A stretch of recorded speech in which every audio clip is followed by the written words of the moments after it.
저희가 계속해서 이 This is my story 간증 설교 시리즈를 진행하고 있고, 이번엔 제가 이 말씀을 함께 나누게 되었습니다. 여러분 지금 다들 사랑하시죠? 사랑하고 지내시고 계시죠? 우리 결혼하신 분들뿐 아니라 우리 결혼 안 하신 분들도 또 누군가를 향한 사랑의 마음은 여전히 있을 줄 압니다. 우리가 사랑을 하면 변하는 것이 있습니다. 무엇이냐면 우리가 굉장히 민감해집니다. 굉장히 예민해집니다. 왜냐하면 사랑은 결국 무엇이냐? 관심이고 또 배려이고 우리의 마음을 쏟는 것이기 때문입니다. 우리는 사랑을 시작하면 그 사랑하는 사람의 일거수일투족에 우리의 관심이 쏠리는 것이죠. 나에게 관심이 쏠리는 것이 아니라 그 사람에게 나의 모든 관심을 몰두하기 시작하는 것입니다. 하나님 역시 우리를 사랑하시기 때문에 그분의 관심을 우리에게 쏟으시는 것 아니겠습니까? 그러나 나 자신에게만 이 초점을 쏟는다면, 나 자신에게만 관심을 갖는다면 주의가 보이지 않고 우리가 무감각해져 버리는 것이죠. 무슨 일을 하더라도 사랑을 쫓아서 행하는 모든 일에는 열매가 맺히지만, 그러나 사랑이 아니라 나 자신을 향한 초점에만 맞추고 행동하는 그 모든 것들에는 아무런 능력도 아무런 변화도 나타나지 않습니다. 반면에 진짜 사랑을 만나면, 그리고 우리가 그 사랑의 음성을 듣게 된다면 우리 가운데 변화가 일어나게 되고 우리는 참된 만족을 누릴 수 있게 되는 것이죠. 하나님께서 우리를 향한 그 시선과 그 사랑이 얼마나 큰지, 얼마나 놀라운지 그 사랑의 메시지를 우리 가운데 들려주는 말씀이 바로 오늘 우리가 함께 읽은 이 아가서의 말씀인 것입니다. 저는 이 아가서의 말씀을 가지고 준비하면서 또 묵상하면서 저 개인적으로는 굉장히 커다란 은혜를 다시 한번 누리게 되었습니다. 왜냐하면 사실 이 말씀 자체가 저한테 있어서는 굉장히 중요한 말씀이거든요. 제가 바로 이 하나님의 부르심 가운데 있게 한 말씀이 바로 이 아가서 말씀이었기 때문에 저에게는 굉장히 다시 한번 큰 은혜로 다가왔는데, 실은 이것이 저의 이야기를 넘어서 우리 모두의 이야기가 아니겠습니까? 하나님께서 우리 한 사람 한 사람을 초청하시고 또 그분의 사랑의 음성을 들려주시는 그 목소리 가운데 우리 모두가 다 반응하시고 또 경험하시고 회복되시는 은혜가 우리 주님의 있기를 우리 주님의 이름으로 축복드립니다. 제가 오늘 세 가지를 함께 나누기 원하는데요. 먼저 그 하나님의 그 진짜 사랑을 받아 누리게 된다면 우리 내면의 이 낮은 자존감이 치유된다는 사실입니다. 오늘 말씀에서요 2장 1절부터 2절까지의 말씀이 바로 그 내용을 다루고 있는데요, 우리 같이 한번 2장 1절부터 2절 말씀 같이 한번 읽어보도록 하시겠습니다. 시작. 나는 사론에 수선하여 골짜기에 백합화로다. 여자들 중에 내 사랑은 가시나무 가운데 백합화 같도다. 아멘. 여러분 이 말씀 그냥 이렇게 이어서 쭉 읽으면 이게 도대체 무슨 말인지 이해가 되질 않습니다. 나는 수선하여 백합하고 갑자기 가시나무 가운데 백합화 같다, 이게 똑같은 말을 하는 건가? 라는 생각이 드는데, 사실 이 아가서를 읽을 때 우리가 주의 깊게 봐야 될 게 뭐냐면 이 아가서에는요 화자, 즉 말을 하는 사람이 여러 사람이 등장합니다. 남자가 등장하고요, 또 그 말을 듣는 여자가 등장하고요, 또 예루살렘의 딸들이 등장하고요, 이처럼 여러 그 말을 하는 화자들이 등장하는데요, 저희가 방금 함께 읽은 이 1절과 2절은요 서로 말하는 주체가 다릅니다. 이 1절은 바로 누가 말하는 것이냐? 여자가 남자에게 고백하는 것이고요, 2절의 말씀은요 그 말을 들은 남자가 여자한테 말을 하고 있는 것입니다. 즉 남녀가 서로의 사랑을 주고받는 장면이 바로 이 1절과 2절 말씀인 것이죠. 자, 이런 이해와 흐름을 가지고서 다시 한번 이 말씀을 보시면요 1절에서 여자가 이렇게 말을 하는 것입니다. 나는 사론에 수선하여 골짜기에 백합화로다. 그랬더니 2절에서 남자가 이렇게 화답을 하는 것이죠. 여자들 중에 내 사랑은 가시나무 가운데 백합화 같도다. 즉 여신이 자신을 향해서 뭐라고 하고 있어요? 깊은 골짜기 가운데 정말 아무도 돌보지 않는 그 흔하게 피어버린 들풀 중에 하나 같은 그 백합화 같다라고 자신을 표현하고 있지만, 여기서 보시면 남성이 이번엔 2절에서 그 1절의 여성의 고백에 대해서 어떻게 그 생각을 교정해주고 있습니까? 너는 골짜기의 백합화가 아니야. 너는 아무도 돌보지 않는 그 들풀 중에 하나가 아니라 백합화긴 백합화인데 무슨 백합화냐? 바로 가시나무 가운데 백합화다라고 말을 해주고 있는 것이죠. 여인은요, 자신을 특별하게 눈에 띌 것이 하나도 없는 아주 평범한 존재, 아주 눈에 띄지 않는 존재라고 자신을 이야기하고 있는 것입니다. 스스로 그렇게 나는 내세울 것이 없고 정말로 초라한 자신이라고 얘기하고 있는 것입니다. 그것이 바로 이 백합화의, 이 골짜기의 백합화라는 표현인 것이죠. 그런데 반면에 이 남자가 뭐라고 합니까? 너는 골짜기의 백합화가 아니야. 너는 그렇게 흔한 존재가 아니야. 너는 바로 가시나무 가운데 있는 백합화다라고 말을 합니다. 여러분, 여기서 가시나무가 뜻하는 것이 무엇입니까? 가시나무가 무엇이죠? 서로 뒤엉켜가지고 정말 쓸데없이 완전히 메말라 버려가지고 이 땔감 외에는 전혀 쓸모가 없는 것이 바로 이 가시나무라는 것이죠. 그런데 이 가시나무, 초라해서 그 쓸모를 찾기 어려운 그 가시나무들 가운데서 유일하게 솟아있는, 정말 아름답게 피어있는 백합화, 그것이 바로 당신이다라고 이 여인에게 말을 하고 있는 것입니다. 여러분, 그 존재가 얼마나 특별한지, 그 존재가 얼마나 아름다운지, 정말로 그것을 바라볼 때 하나님께서도 우리를 향해서 이렇게 말씀을 하시는 것이죠. 너의 존재가 이렇게 고귀하단다. 너의 존재가 이렇게 아름답단다. 너의 존재가 그 모든 것이 서로 쓸데없이 뒤엉켜서 그런 아무런 소용이 없는 그 가시나무들 가운데서 정말 독보적으로 눈에 띄는 존재가 바로 너다라고 우리 가운데 말씀하시는 것이, 이 집중하시는 모습이 바로 이 2절의 말씀이라는 것입니다. 저도 웬 은혜인지 이 신앙의 가문 가운데서 태어나게 되었습니다. 저희 가족 가운데서 정말로 저희 아버지가 처음으로 예수 그리스도를 믿었지만 목사님이시고요, 또 저희 어머니 쪽은 정말로 그 신앙이 대가 깊습니다. 어렸을 때부터 그 할머니부터 예수님을 믿어가지고 정말 신앙의 자문 가운데 자라났던 그런 분들 가운데서 제가 태어나게 된 것입니다. 너무나도 하나님의 은혜가 자연스럽게 제 안에 스며들었습니다. 제 안에 밀려왔는데요, 근데 그 와중에 하나님께서 또 저를 불쌍히 여기셔서 큰 은혜를 제가 중학교 때 저에게 부어주셨어요. 그래가지고 제가 그때 예수 그리스도를 나의 구주로 고백하게 되었고 하나님의 자녀가 되는 그 권세를, 그 복음의 능력을 경험하게 되었습니다. 그리고 나서 제가 정말로 많은 것들을 버리게 되었는데요, 그 버린 것들 중에 하나가 무엇이냐면 바로 저의 이 깊이 있는 이 뿌리 깊은 열등감입니다. 여러분, 제가 학창 시절 저를 표현하자면 저는 그야말로 걸어다니는 열등감 그 자체였습니다. 열등감 덩어리였습니다. 정말로 모든 것이 다 열등감이었어요. 외모도 그랬고요. 왜 이렇게 얼굴이 긴지, 왜 이렇게 얼굴이 정말 길어서 힘든지, 이 목이 길어서 슬픈 짐승이 아니라 얼굴이 길어서 슬픈 짐승이 바로 저였습니다. 그뿐 아니라 운동신경도 없어가지고 정말로 운동 시간에는 저는 벤치에만 계속 앉아 있었고요, 심지어 심장도 약했습니다. 어렸을 때는. 그래가지고 몸을 움직일 수가 없었어요. 그리고 제가 초등학교 6학년 때까지만 해도 이렇게 책을 읽을 때 더듬더듬 읽었습니다. 더듬더듬.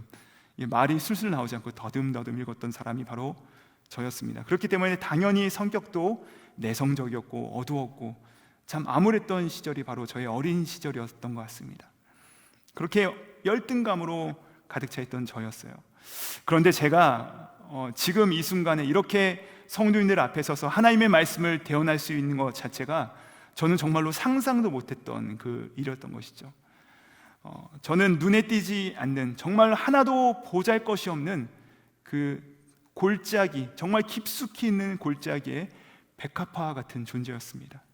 그랬는데 예수님께서 그분을 나의 구주로 영접하고 그분은 저를 어떤 존재로 불러주셨느냐, 정말 움직이는 열등감과 같은 존재 같았던 저를 향하여서 끊임없이 너는 가시나무 가운데 있는 백합화 같다, 너는 내가 가장 사랑하는 존재다, 내가 너를 기뻐한다라는 음성을 계속해서 들려주셨고, 저는 그 음성 가운데서 참 자유와 기쁨과 만족과 해방을 체험할 수 있었던 것이죠. 여러분, 아가서 1장 5절 말씀 보시면요, 거기서도 여인이, 이 사랑을 경험한 여인이요, 그 자신을 이렇게 고백합니다. 우리 같이 한번 읽어보실까요? 함께 읽겠습니다. 시작. 예루살렘 딸들아, 내가 비록 거무나 아름다우니 게달의 장막 같을지라도 솔로몬의 휘장과도 같구나. 이 여인이 자신을 향해서 뭐라고 얘기하냐면, 비록 자신이 거무난 아름답다라고 얘기하고 있고, 또 그것을 뭐에 비유하고 있냐면 게달의 장막 같다라고 얘기하고 있습니다. 여러분, 게달의 장막 무엇입니까? 그 사막 같이 일교차가 커다란 곳에서는요, 이 텐트를 치고 살아가고 있잖아요.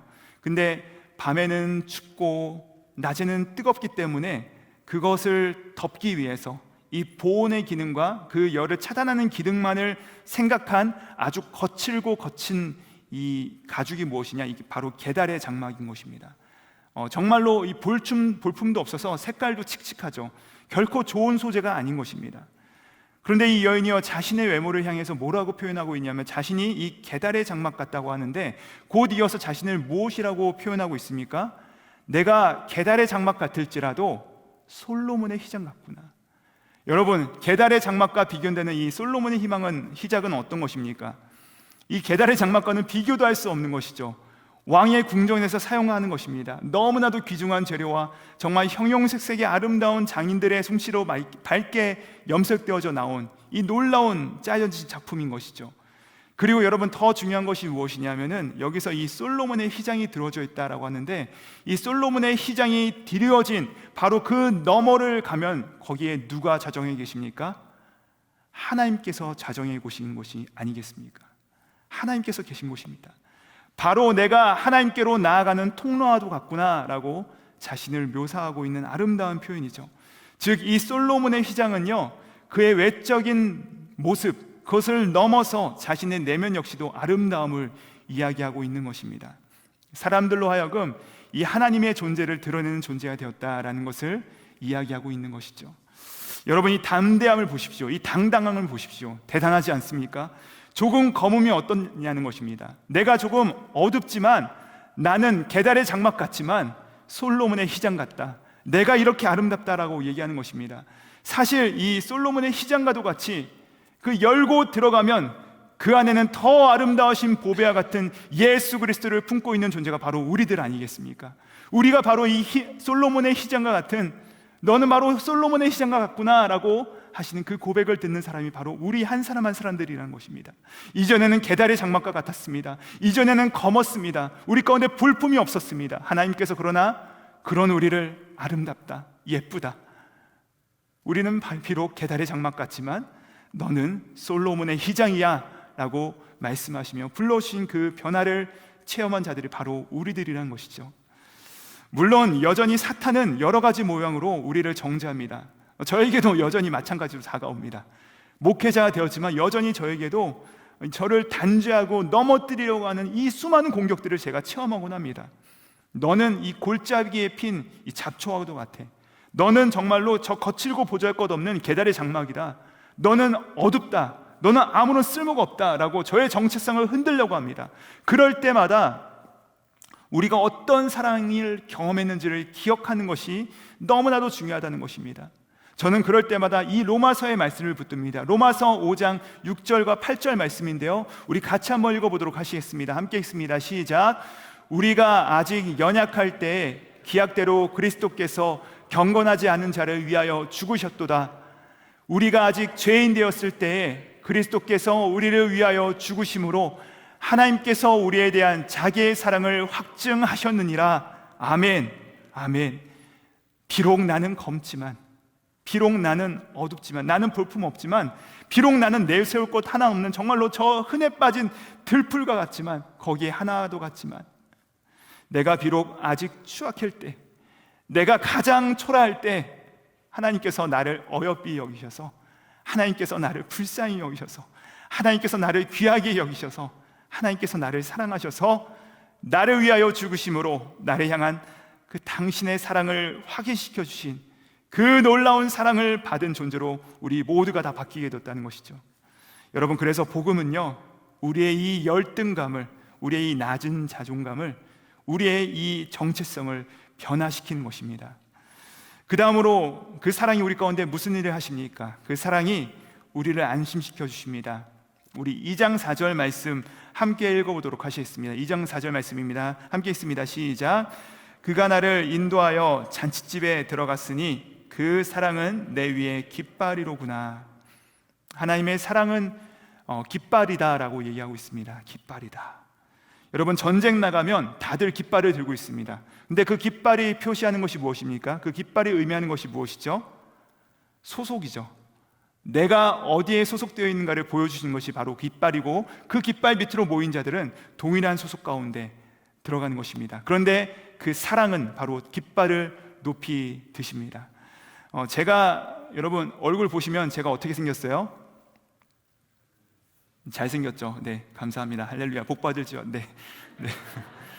제가 보시면은 굉장히 잘생겼단 말은 제가 많이 못 들어봤는데 착하게 생겼단 말을 많이 들어봤습니다. 네, 아니라고요? 네, 착하게 생겼죠. 근데 여러분, 제가 착하게 생겼는데 저에게도 잠시 동안의 엇나감의 시간들이 있었습니다. 저도 청소년기 때 엇나감의 시간이 있었어요. 저희 아버지께서 목회를 하셨다고 제가 말씀드렸습니다. 목회를 하셨는데 많은 목회자들이 다 경험하시겠지만 정말로 순탄치 않은 길을 걸어오셨습니다. 정말로 다양한 분들이 저희 가정을 괴롭히는 모습을 제가 어렸을 때부터 보고 자랐거든요. 그 중에는 어떤 분은 이제 흉기를 들고 저희 집에 찾아오신 분들도 계셨고요. 그걸로 죽여버리겠다 얘기하신 분들도 계시고, 입에 담지 못할 정말 창의적인 욕을 하시면서 저희 가족을 괴롭히신 분들, 일상다반사였던 것 같습니다. 근데 제가 그 어린 마음에 그것들이 저에겐 큰 상처로 남았던 것 같아요. 그래가지고 정말로 제 마음에 실망도 되고 상처도 있고 낙심도 되고, 그래서 점점 엇나가기 시작했습니다. 제가 청소년기 때 얼마나 엉망이었는지, 공부는 안 하는 건 당연하고요. 정말로, 그래서 제가 중학교를 마칠 때쯤 되면 이제 고등학교를 가야 되잖아요. 근데 제가 성적이 고등학교를 진학할 수 없는 성적이 된 거예요. 일반 인문계는 당연하고 실업계도 간당간당할 것입니다. 제가 그 정도까지 낮아진 것이요, 엇나가기 시작한 것입니다. 그때 정말 안 그래도 힘드신 이 부모님의 속을 정말 많이 썩였던 정말 나쁜 아들이었던 것 같아요. 그렇게 거칠게 행동하고 계속해서 방황을 하고, 그렇게 정말로 끝도 없이 나락으로 꺼져가는 저인데, 하나님께서 하나님조차도 희미해져가는 그 시기가 있었습니다. 근데 바로 그 시기에 하나님께서는 당신의 사랑의 깃발을 여전히 저를 향해서 높이 들어주셨습니다. 여러분, 근데 그 통로가 무엇인지 아십니까? 그 사랑의 통로가 무엇이었냐면은 바로 기도였습니다. 누구의 기도였냐면 바로 저희 아버지와 어머니의 기도, 또 저를 향하여서 눈물로 기도하시는 조부모님들의 기도였습니다.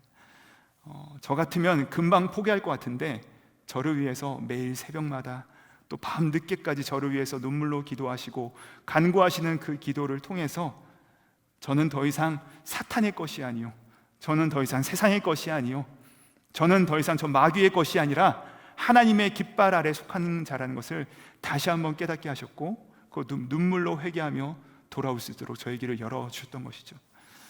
여러분, 그렇게 이해할 수 없는 일 가운데 저를 다시 한번 돌아오게 하셨는데, 하나님께서 저에게 다시 한번 은혜를 베풀어 주셨어요. 정말로 제가 형편없이 살아서 아무리 방법을 찾을 수 없는 저였는데, 하나님께서 이해할 수 없는 방법으로 특별하게 길을 열어주시는데, 제가 인문계 고등학교에 진학할 수 있도록 또 바로 길을 열어주셨습니다. 그렇게 하나님께서 다시 한번 저를 정신 차리게 하시고 다시 한번 주 앞으로 나올 수 있도록 여러 가지 길들을 열어주셨던 것이죠. 그래서 저의 부끄러운 과거를 통해서 제가 단언할 수 있는 사실이 있다면 단 한 가지가 있다면 무엇이냐? 기도하는 부모의 자녀는 결코 망하지 않는다는 것입니다. 여러분, 믿으시 바랍니다. 잠시 엇나갈 수 있습니다. 잠시 그 자녀가 다른 곳으로 나아가는 것처럼 보일 수는 있습니다. 마치 하나님을 모르는 것처럼 모두 다 포기하는 것 같을 때도 있습니다. 그러나 여러분, 사람은 포기할지라도 하나님은 포기하지 않으십니다. 하나님께서는요, 결국에 당신의 그 사랑의 깃발을 높이 드사 그 사랑 안으로 다시 한번 우리를 품어주시고 우리 다시 한번 인도하신다는 것이죠. 여러분, 이 놀라운 사랑을 끝까지 믿으시면서 우리와 우리 사랑하는 자녀들을 위해서 끝까지 기도하시는 우리 모든 사랑하는 우리 성도님 되시기를 주님의 이름으로 축복드립니다. 마지막으로 그 사랑이 우리를 불러주십니다.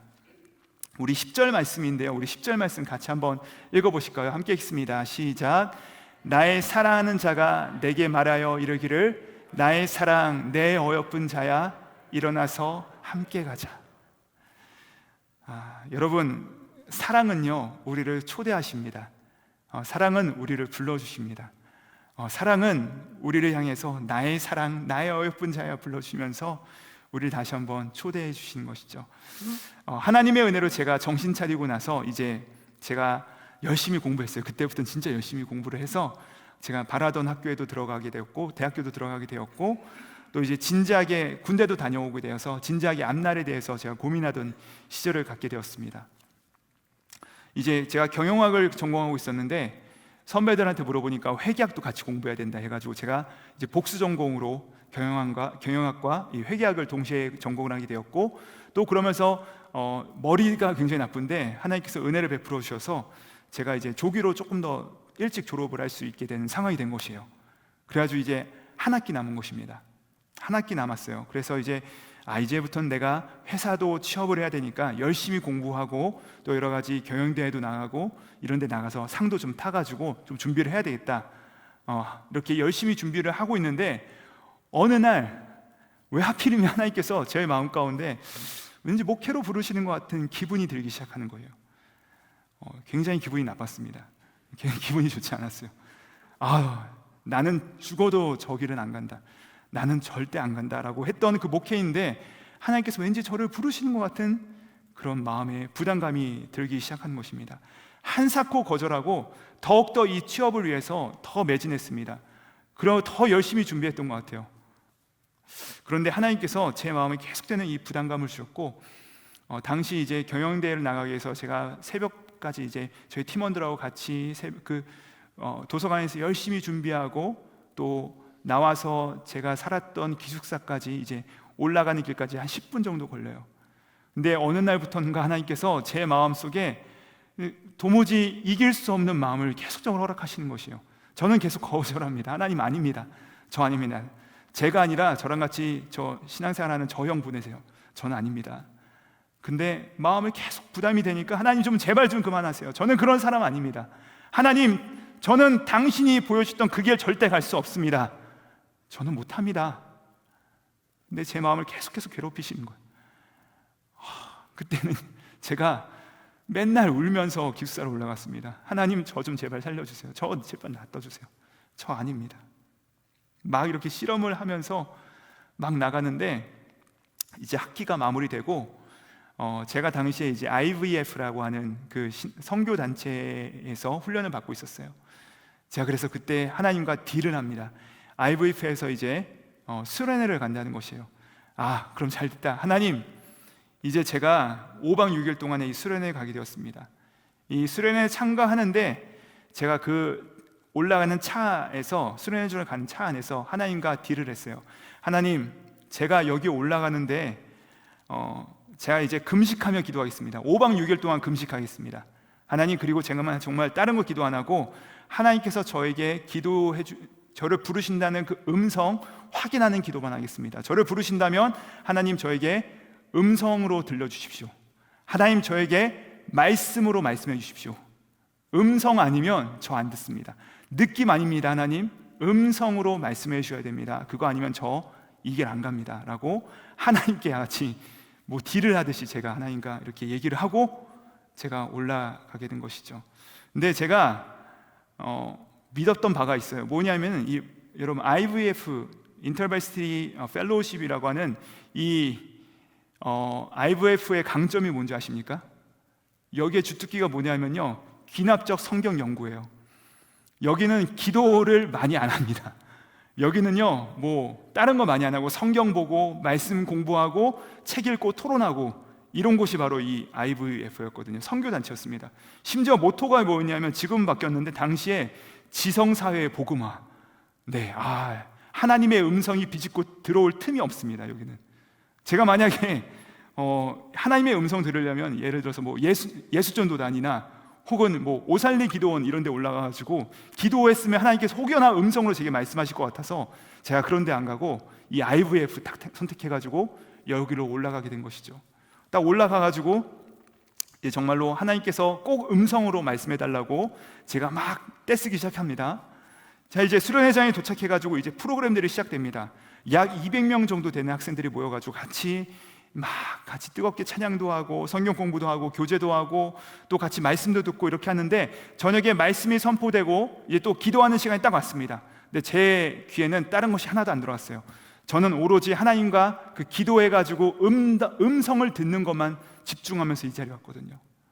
하나님 들려주십시오. 부르심이 있어야 됩니다. 그럼 아니면 안 갑니다. 이제 불이 꺼지고 기도를 하기 시작합니다. 정말 열심히 기도했습니다. 첫날부터 이제 막 금식도 해가지고 배도 고픈데 열심히 하나님 들려주십시오. 음성을 들려주십시오. 하나님 말씀해 주십시오. 그럼 제가 듣겠습니다. 아니면 안 듣습니다. 하나님 말씀해 주십시오. 계속해서 떼쓰듯이 이렇게 기도를 했습니다. 여러분, 하나님께서 음성 들려주셨을까요? 안 들려주셨을까요? 제가 지금 여기 있잖아요, 그렇죠? 들려주셨을까요? 안 들려주셨을까요? 안 들려주셨어요. 안 들려주셨어요. 첫째 날이니까 그렇지, 하나님도 저 영빨이 좀 서야지 들려주시지 하고서 이제 그 다음 날 이튿날이 되었습니다. 또 다시 저녁이 되었습니다. 말씀 듣고 나서 제가 또 기도했습니다. 주여 말씀하여 주시옵소서. 주여 들려주시옵소서. 주여 말씀해 주시면 제가 하겠습니다. 아니면 안 갑니다. 말씀해 주셨을까요? 안 하셨을까요? 이제 조금씩 오락가락 하시죠? 안 들려주셨어요. 안 들려요. 이제 배도 고픈데 안 들려주세요. 자, 3일째 되었습니다. 여러분, 금식해 보신 분도 아시겠지만 3일차 되면은 이제 점점 손끝에서 힘이 사라지기 시작합니다. 이제 죽겠는 거예요. 제가 심지어 그날은 제가 그때는 물도 안 마시고 금식했습니다. 다 끊고 금식만 한 거예요. 그냥 정말 죽겠는 거예요. 심지어 소변도 나오잖아요. 이렇게 약간 퍼져 있으면서 그러다가 저녁 되었구나. 다시 기도합니다. 주여, 주여, 주여. 다들 여러분 IVF는 주여 삼창도 안 합니다. 근데 저 혼자 주여 주여 하면서 기도하고 부르짖습니다. 3일째는 들어주시면 하잖아요, 그렇죠? 말씀하셨을까요? 말씀 안 하셨을까요? 네, 말씀 안 하셨어요. 음성이 안 들려요. 음성이 안 들려요. 자, 4일 되었습니다. 또 여전히 저는 부르짖습니다. 안 들립니다. 이제 마지막 5일째 날이 밝았습니다. 그때쯤 되니까 정말 힘이 하나도 없습니다. 마음에 실망감도 들고요. 또 여러 가지 형용할 수 없는 감정들, 그뿐 아니라 물도 안 마시고 금식을 했으니까 저는 일어나는 것조차 힘든 상황이에요. 정말 아무것도 할 수 없는 상황입니다. 하나님, 오늘 저녁에는 제가 마지막입니다. 하나님, 오늘 아니면 저 이제 더 이상 하나님께서 말씀하시는 거 안 듣습니다. 저는 열심히 공부해서 열심히 준비해서 직장 잡고 그렇게 하나님 참 좋은 크리스천으로 살겠습니다. 이제 마지막으로 결단한 것입니다. 그리고 나서 저녁이 되었습니다. 자, 찬양이 시작되고 말씀 듣고 기도 시간 되었습니다. 더 크게 부르짖기 시작합니다. 더 하나님께 부르짖습니다. 하나님 응답하여 주시옵소서. 주님 말씀하여 주시옵소서. 고래고래 기도도 하고 소리도 지르고 울부짖습니다. 그렇게 다 했는데 이제 기도 시간이 끝났습니다. 여러분, 하나님께서 말씀하셨을까요? 말씀 안 하셨을까요? 이제 확고한 믿음이 있으셨죠? 저 사람을 향해서 말씀 안 하셔. 하나님께서 응답이 없으세요. 저에게 목소리로 말씀 안 해주세요. 다 끝났습니다. 다 끝났어요. 불 켜지고 다 끝났습니다. 제 옆에 있는 학생들은 다 은혜 받았나 봐요. 다도 얼굴이 환하고 기쁘고 막 눈물 흘리고 서로 좋아서 어쩔 줄 몰라 하는데, 제가 5일 동안 금식하고 나니까 저는 서 있을 힘이 없어요. 그래서 정말로 그 옆에 있는 기둥에 쭈루루룩 기대가지고 쭈루룩 그냥 주저앉았습니다. 하나님 안 부르시죠? 저 아니죠? 그 순간에 제 마음 가운데 복잡한 마음이 드는 거예요. 하나님께서 다른 길 주시려나 보다 하는 안도감과 동시에 왠지 모를 섭섭함, 왠지 모를 원망, 왠지 모를 답답함. 하나님, 이렇게 목이 터져라 주님께 부르짖었는데 왜 음성 안 들려주십니까? 하나님, 저한테 응답 안 하십니까? 이렇게 열심히 했는데 저는 이제 다 포기하고 직장 찾아서 잘 가겠습니다. 열심히 준비해서 가겠습니다 라고 이제 말을 하고 지쳐서 힘이 풀려서 주저앉아 있었습니다. 자, 이제 다 마쳤으니까 이제 마지막 날이니까 여러분 수련회 같은 데 가면은 마지막 날 뭐 합니까? 셀러브레이션 합니다. 다 이제 기뻐서 이제 찬양하고 신나는 찬양하고 기쁘게 찬양하고 이제 수련회를 마무리하는 것입니다. 다들 이제 간식도 먹고 그렇게 하는 것이죠. 자, 이제 셀레브레이션 하기 위해서 신나는 찬양하기 위해서 찬양을 담당하셨던 우리 간사님 나오셔서 이 찬양을 시작하기로 결정하셨습니다. 자, 우리 같이 나 기뻐하리 같이 찬양하시겠습니다. 저는 하나도 안 기쁜데 나 기뻐하리 찬양하시겠습니다 하고서 찬양을 시작하려고 합니다. 근데 갑자기 저희 대표 간사님 앞으로 딱 나오십니다. 그러더니 그 간사님 앞을 잠깐 양해를 구하시더니 마이크 딱 잡으십니다. 그리고 나서 이렇게 말씀하시는 거예요. 여러분, 제가 보통 이렇게 앞에 나와서 뭐 이렇게 갑자기 진행을 하지 않습니다. 그런데 하나님께서 오늘 저에게 어떤 마음을 주셨습니다. 여러분, 우리 신나는 찬양으로 셀러브레이션 마무리하는 것도 좋지만 우리 이 시간에 마지막 찬양 바꿔서 이 찬양 함께 불렀으면 좋겠습니다 라고 하면서 이 찬양을 부르기 시작하는데, 그 찬양의 제목이 오늘 설교의 제목이기도 한 나의 사랑 나의 어여쁜 자야 라는 찬양이었습니다. 이 찬양의 가사가 이렇습니다. 나의 사랑하는 자의 목소리 듣기 원하네, 나의 사랑 나의 어여쁜 자야. 이 느린 찬양이거든요. 바위 틈 은밀한 곳에서 듣기 원하네, 부드러운 주님의 음성. 그리고 나서 후렴이 이렇게 시작합니다. 나의 사랑 나의 사랑 나의 어여쁜 자 일어나 함께 가자. 나의 사랑 나의 사랑 나의 어여쁜 자야 일어나 함께 가자.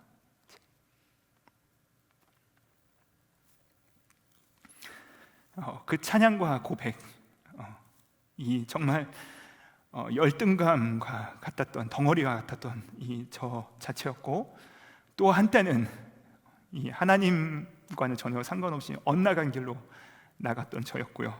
또 그 부르심 가운데서도 하나님께서 저를 끊임없이 부르셨지만 불충하게도 끝까지 거부하고 하나님과 이 딜을 하려고 했던, 그 고집했던 저인데, 저 같은 사람도 하나님께서 그 따뜻한 음성, 그 따뜻한 미소를 지어주시면서 나의 사랑, 나의 어여쁜 자야, 일어나서 나와 함께 가자, 나와 함께 이 길을 가자라고 저를 향해서 그 불러주시는 그 음성을 저는 그 자리에서 듣게 되었던 것이죠.